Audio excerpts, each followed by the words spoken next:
Meet the new brokey that's officially making the list of declining countries of the world.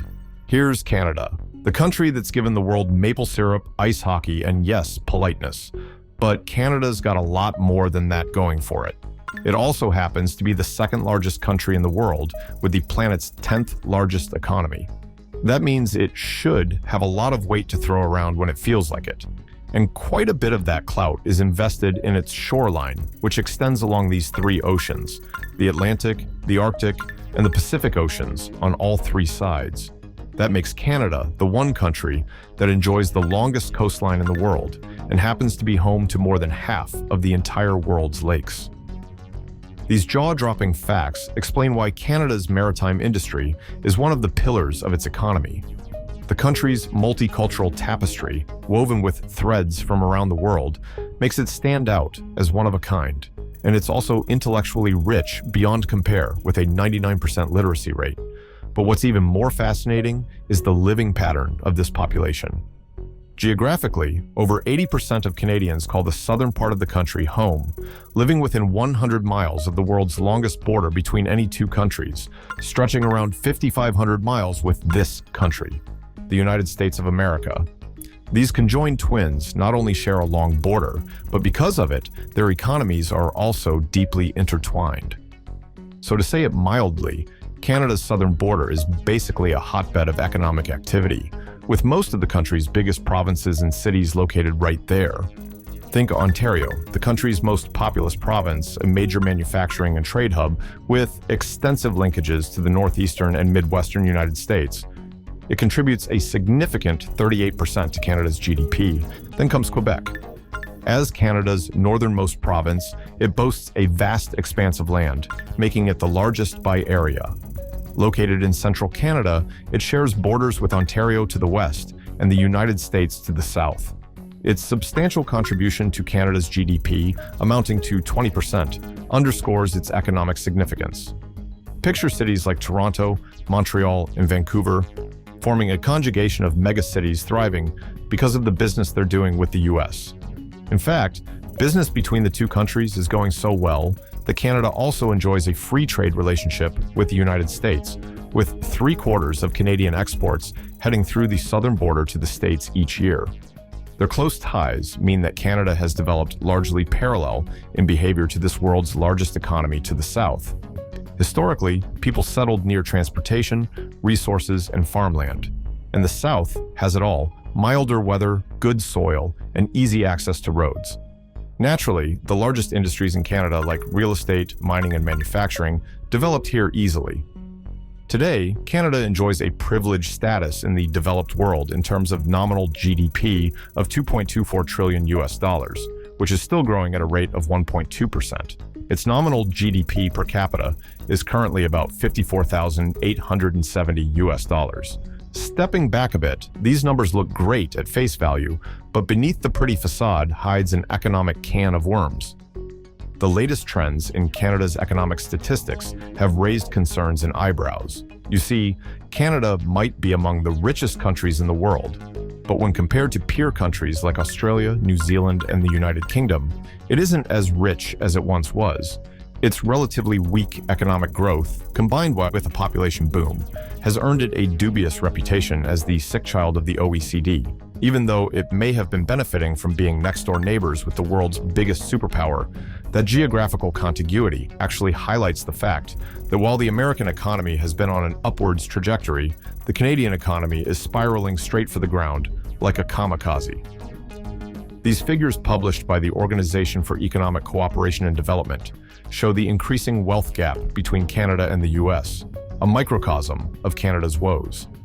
Experts are claiming that Canada is already embroiled in a recession, so you're probably wondering what's going on here and why. Well, like most things, the answers to the future lie a bit in the past. In Canada's case, it isn't too far back.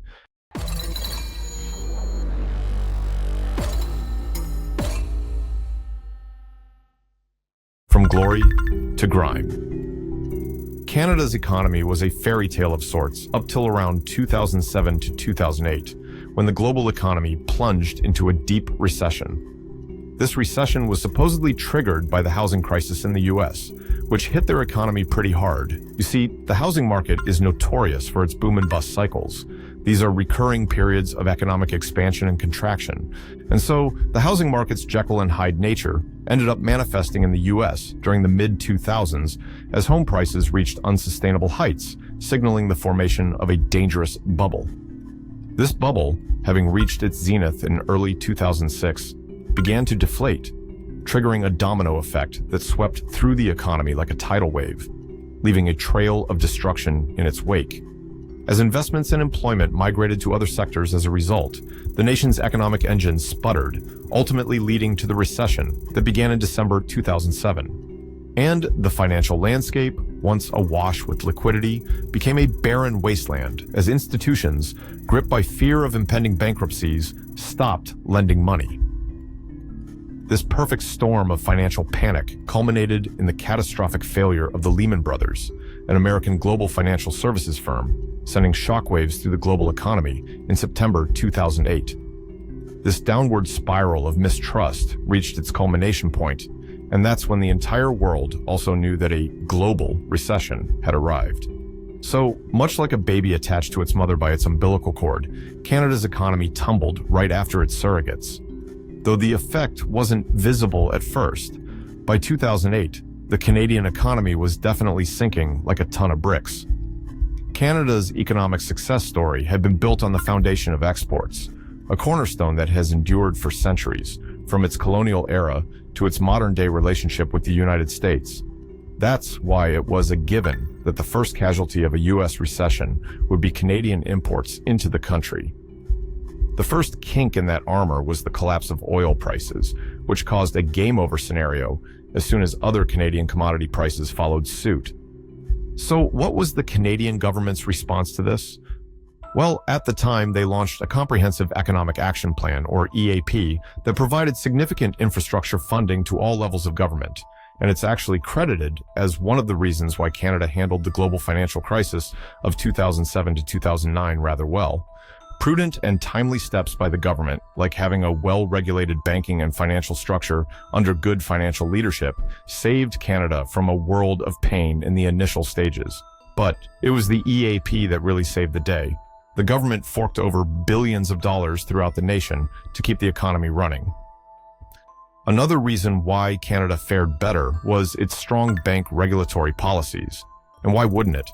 It had felt the sting of banks adopting risky policies in the pursuit of higher profits that had culminated with the collapse of the Northland Bank and the Canadian Commercial Bank in 1985.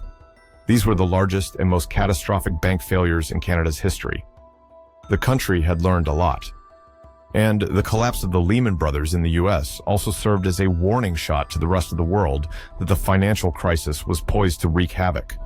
So in response, the Bank of Canada, along with other major central banks, took swift and decisive action to cut interest rates.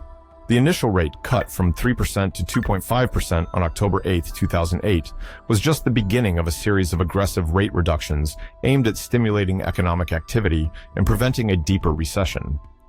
This is a classic move used by institutions and world banks all the time, which works by lowering interest rates, making it cheaper to borrow money. This encourages people and businesses to spend more, in turn, helping the economy grow or at least stay active. Then, by April 21, 2009, the bank's policy rate had reached its lowest point at 0.25%, effectively signaling the central bank's commitment to providing all the support necessary to prevent a complete economic meltdown. Thankfully, it kinda sorta worked. Slowly, the Canadian economy began to claw its way back from the brink. And then by May 2009, the GDP had reached its lowest point, with unemployment peaking in June. The situation was then reversed by October 2010, as GDP had returned to pre-crisis levels and all job losses had been recovered by January 2011. But this sweet success came with unintended consequences. The low interest rates on borrowing money from banks had made it easier for people to take on debt, like loans and mortgages. And at the same time, government incentives and subsidies aimed at boosting residential construction, like the Canada Housing Infrastructure Fund, tilted the playing field in favor of housing investment. So all this debt, again, in the form of loans and mortgages, was used by people to buy up homes, leading to a boom in Canada's real estate market. Of course, increased immigration helped this buy-up too, as the incoming population looked for rentals, which then drove rental prices up as well. And just like that, Canada's property market soared for the next 2 decades, shrugging off the effects of the crisis and outperforming most other countries throughout the pandemic in the early 2020s as well. But this is where it gets crazy, because we all know that in the end, everything balances out. And that's exactly why all this excessive focus on real estate hindered the overall productivity of the economy. Research from organizations like the Fraser Institute indicates that Canada's heavy investment in housing was at the expense of other sectors that are essential for driving productivity and economic growth. According to statistical data from 2014 to 2021, about 34% of the total investments in Canada were made in the housing sector, compared to 18.5% in the United States during the same period. This significant difference has had substantial implications for Canadian productivity. The country essentially stopped caring about everything but real estate. It really became a real estate economy. During this time, the housing market has seen significant growth, but investments in key sectors that drive productivity like technology and innovation have fallen quite short compared to other countries. For instance, IT investments accounted for 10.4% of total investments in Canada, compared to 16.5% in the US. Similarly, research and development investments represented 12.6% of the total in Canada, significantly lower than the 27.7% seen in the US. In fact, Canada's productivity woes have become so severe now that even the Bank of Canada has taken on to the issue. Recently, their Deputy Governor, Carolyn Rogers, sounded the alarm about the need to boost Canada's productivity because it's stagnating so bad. Turns out, though, that the country's economy did indeed gather a lot of momentum heading into 2024. It was in the wrong direction, though. Take a look at these figures. The economy showed signs of improvement in the second half of 2024, with real GDP growing at a faster pace than in the previous year. This real GDP on an expenditure basis was up 2.1% in Q4 of 2024 against the first quarter of the same year. On a year-over-year basis, it basically expanded 0.9% in the second quarter of 2024. This means that in the first half of the year, annualized growth reached 1.95%, just a tad better than the average over the last 3 quarters of the previous year. Basically, if you sum all these confusing numbers up, the economy produced more goods and services in the second half of 2024 compared to the same period in 2023. So if you thought this was kind of good news, think again. When you consider the growth on a per-person basis, the picture isn't so positive. Check this out. If you factor in population growth, the rise in GDP per capita, which is the increase in economic output per person, has actually been negative. In fact, real GDP per capita has now dipped below 0 in 7 out of the last 8 quarters, indicating that the overall standard of living for the common Canadian has not kept up. And this, my friends, is a byproduct of weak productivity growth, which has even broader economic implications. That's because productivity is essential for enhancing living standards. It allows workers to produce more goods and services per hour, leading to higher wages and a larger economic base. So, while productivity and GDP per capita dropped in Canada, dragging down the living standards of people in the last 2 decades, home prices have done the exact opposite. They've gone up by 375%. You heard that number correct? 375%. That's almost 4x for a home. And this is all further blown up because the strong demand for housing hasn't been met with the construction of new homes. This wild mismatch has created a perfect storm by exacerbating affordability issues, leading to fierce competition and even higher prices. Add more fuel to the fire, and you'll see that prices are also being driven up by people buying homes at insane prices in anticipation of further price increases. That's because many are fearful that their dream of becoming homeowners might be a pipe dream if they don't.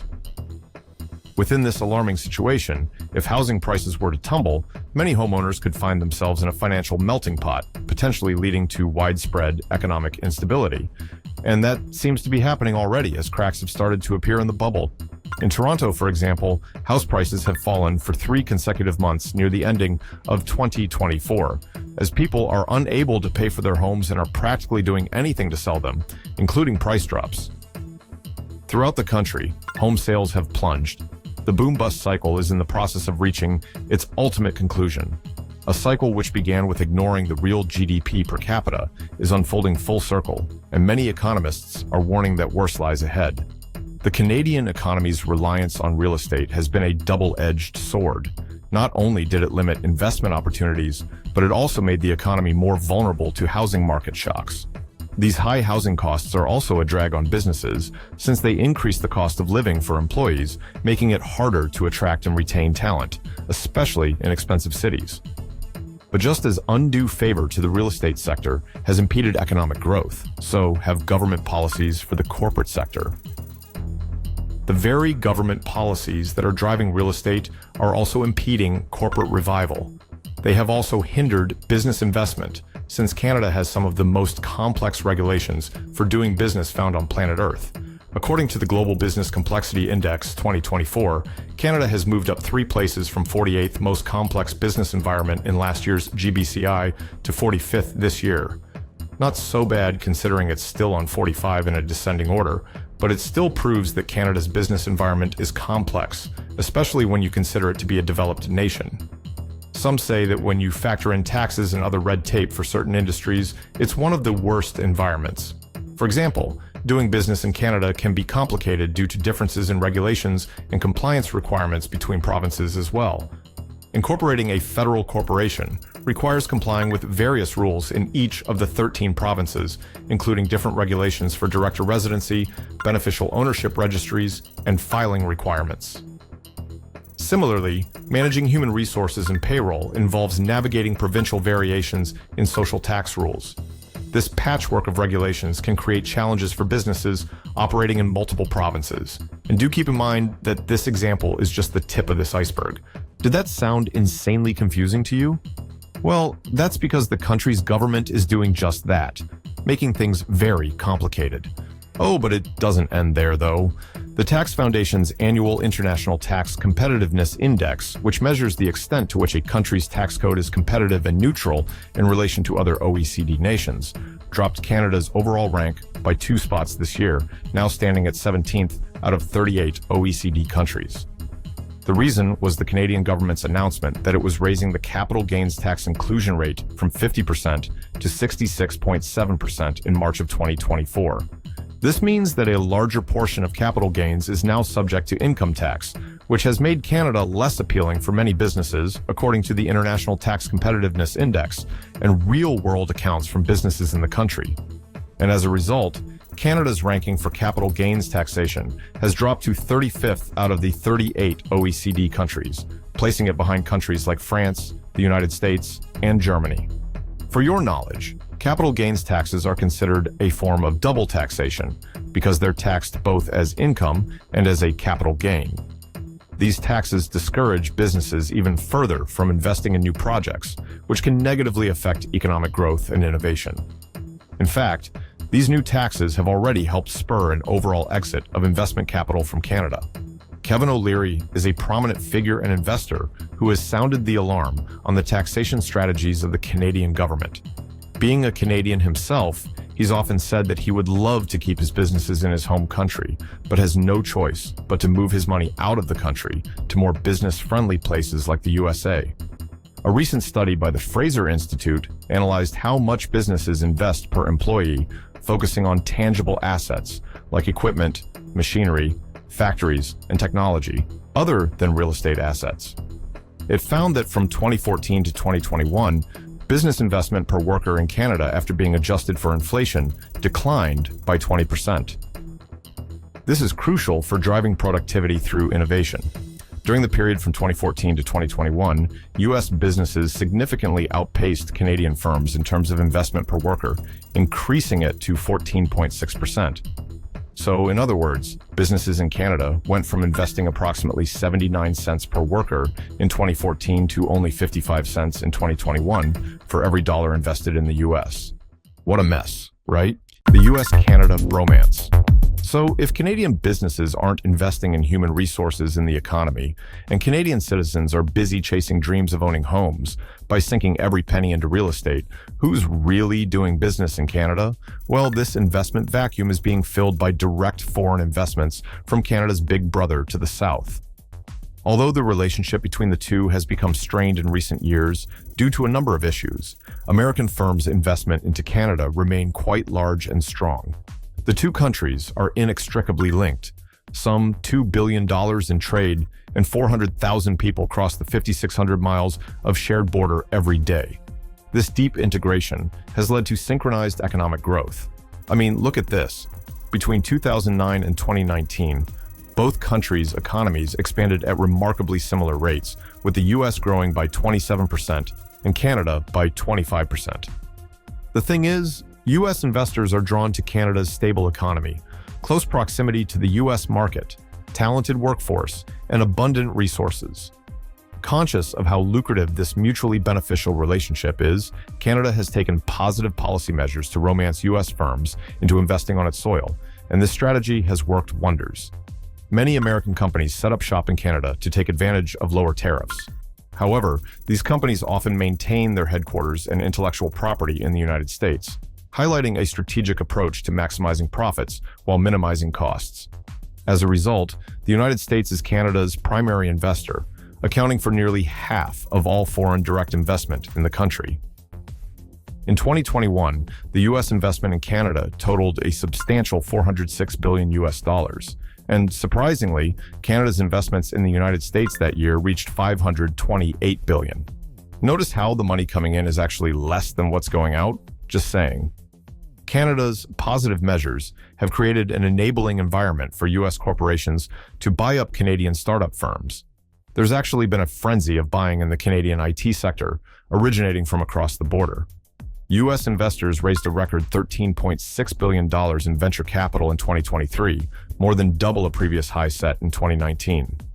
Tech giants like Google, Microsoft, Intel, and Uber have established or expanded operations in these Canadian cities, Toronto and Vancouver. Both cities have transformed into bustling tech hubs, magnetizing entrepreneurs and investors at an unprecedented pace. Yet, Canadian companies are struggling to hire the talent they need. It's a paradox. A nation renowned for its history of immigration now finds itself grappling with brain drain as skilled workers leave for opportunities elsewhere, often to the very tech giants fueling this growth. Consider this. The average American tech worker earns around $80,000 annually, while their Canadian counterpart makes just $60,000. Americans also put in about 3.5% more hours, but the real difference lies in productivity. Each hour worked by an American generates $74 of value compared to $57 in Canada. The numbers suggest a stark difference in efficiency. But why? A closer look reveals a deeper issue. It's called capital intensity. Canadian businesses invest far less in the tools and technologies that drive innovation, spending roughly $13,000 per worker on capital compared to $20,500 in the United States. This lack of investment has left Canada's economy lagging behind in productivity and innovation just by giving less access to tools on their employees. But the government's role in this cannot be overlooked. Research and development, the lifeblood of high-tech industries, has been neglected, with spending dropping to bare minimum levels. Without robust R&D, the wheels of innovation slow, and the gap between Canada and its competitors widens. That's why the story of Canada's tech economy is a cautionary tale, a reminder that growth without investment is ultimately unsustainable. But realizing its shortcomings and sins, the federal government contributed $8.25 billion Canadian dollars for R&D in 2022. Unfortunately, however, it was too little too late. The fact is, Canada ranked 16th amongst 18 OECD countries in terms of how much it was spending on research and development. This is an indicator of poor productivity growth in Canada, which is essential for improving living standards of citizens. When people are more productive, they can earn more money. In 2022, the average Canadian earned almost $58,000 per year, adjusted for purchasing power, which is significantly lower than the roughly $75,000 earned by Americans. Despite this income gap, Canadians in the lower half of the income distribution tend to have a higher standard of living than Americans at the same income level. This is due to something called the Gini coefficient in Canada. The Gini coefficient is a measure of income inequality in a country. A higher Gini coefficient indicates greater inequality, while a lower Gini coefficient means a more equal distribution of income. It ranges from 0 to 1, with 0 indicating perfect equality and 1 indicating perfect inequality. And it comes without a doubt that income inequality in the United States has consistently exceeded that of Canada over the past 42 years. Since last year, the Gini coefficient in the US is 0.47, which is relatively moderate, indicating a greater concentration of wealth among the top earners. Presently, the Gini coefficient in Canada amounts to 0.33 in 2024. Despite that bit of good news, the Canadian economy still lags behind many other developed nations in terms of competitiveness. According to the Global Competitiveness Index, Canada ranked 14th out of 63 countries in 2024, its lowest position in the survey's history. Resources and carbon. Canada is richly endowed with natural resources, which have long bolstered its economy through exports. However, this blessing has become a curse as over-reliance on mining, lumber, oil, and natural gas has skewed the economy and discouraged diversification into other sectors. So, just like the Gulf states, Canada risks falling into the trap of resource dependence. Exports have historically driven Canada's growth, reaching a record $779 billion in 2022, up from $36.5 billion in 2002. This growth was largely fueled by surging oil and gas prices, with oil and gas exports alone rising from $36.5 billion in 2002 to $182 billion in 2022, mostly to the US. However, this boom is showing signs of reversal. Canada's economy is currently at a crossroads.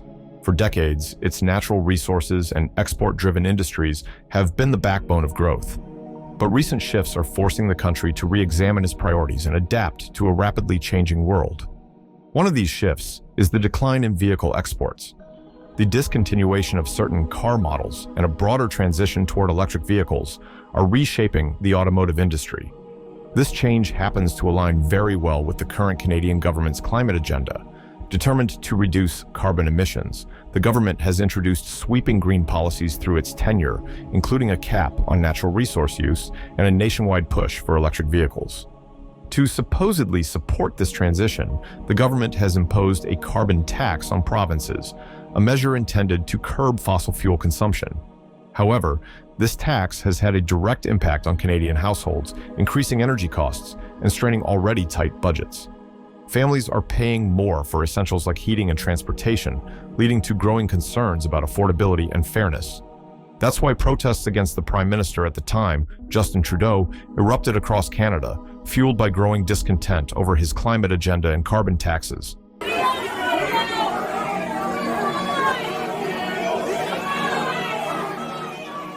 I intend to resign as party leader, as Prime Minister.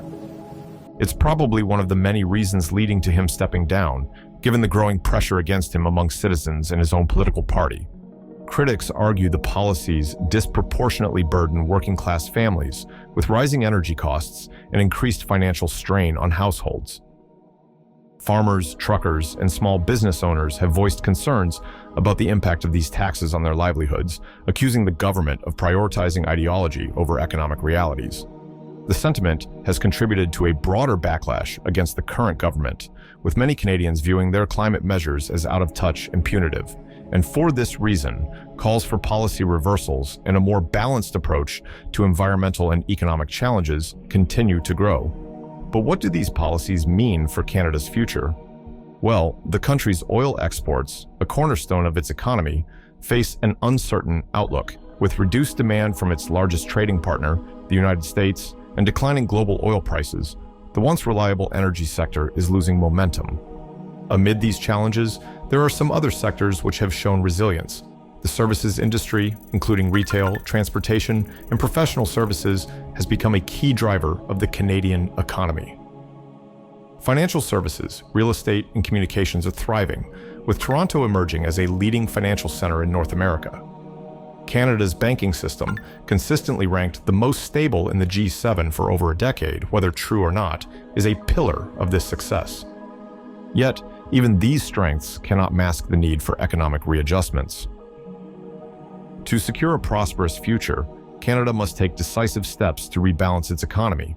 While investments in housing remain essential to addressing affordability challenges, They alone cannot drive sustainable growth. Policymakers must pair these efforts with robust measures to encourage savings and foster advancements in technology and innovation, the very engines of modern economies.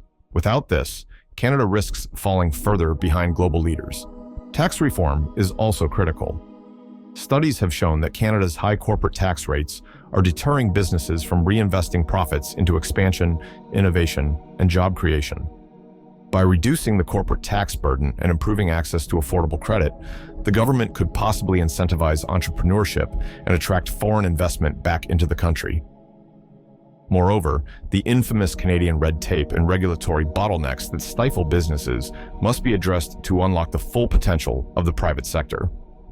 Most importantly, many experts are saying that Canada must diversify its economy and reduce its heavy reliance on trade with the United States.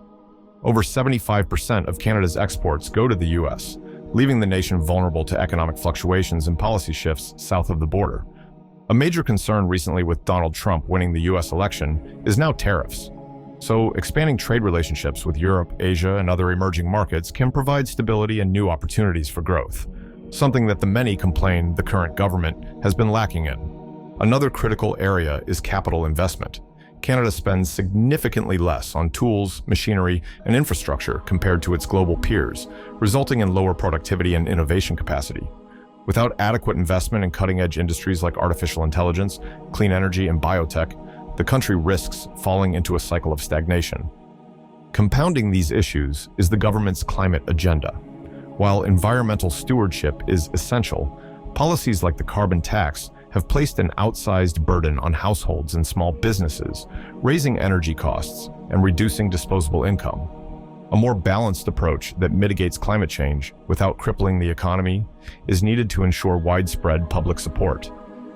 For now, though, the government's response appears more like a band-aid for a hemorrhaging wound. But sadly for them and everyone part of this beautiful nation, the clock is ticking. Will the government seize the moment and unlock the nation's vast potential, or will they allow complacency and short-term fixes to limit future prosperity? There's an election around the corner, and Canada's rising support for Pierre Poilievre and the Conservative Party may bring some light at the end of the tunnel. Enjoyed this Republic exclusive? Make sure you're subscribed and click a thumbnail for more brain-stirring content.